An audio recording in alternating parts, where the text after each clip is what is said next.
Sur les traces du Dakar d'antan, l'Africa Eco Race s'élance pour la deuxième année consécutive de la Principauté. Le parcours a été construit comme un véritable puzzle.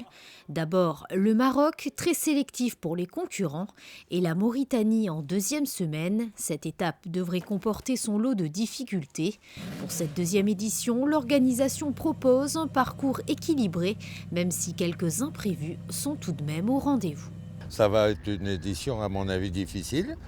Mais bon, l'Africa Race, c'est toujours difficile, mais là, particulièrement, surtout en Mauritanie. Pourquoi? Ben, on a attaqué des dunes, sauf qu'on a attaqué des dunes, mais pendant plus longtemps qu'avant, que les autres années. Au lieu de faire, je prends un exemple, 20 km, on va en faire 40.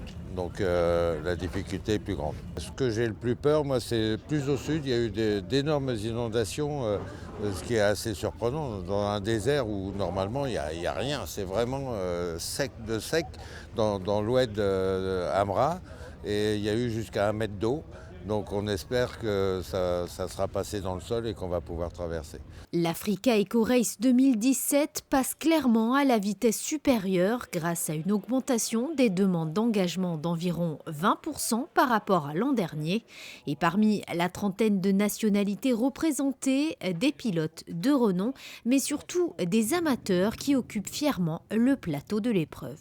Ça doit être ma 5e Africa Eco Race. Donc on connaît le territoire, mais finalement sans le connaître toujours très bien, puisque notre cher ami René Medj, qui est le directeur de course et qui fait le tracé, nous réserve toujours des surprises à tous les niveaux. Donc on n'est jamais sûr du parcours à 100%. C'est ça qui crée aussi l'émotion, l'adrénaline par rapport à ce parcours, quoi. Et nous, par rapport à ce genre d'aventure, on est avant tout des amateurs, donc on s'apprête de manière tout à fait détendue et à prendre surtout beaucoup de plaisir pour vivre cette belle aventure et à la fois africaine et humaine et conviviale, parce que c'est ce qui nous intéresse le plus.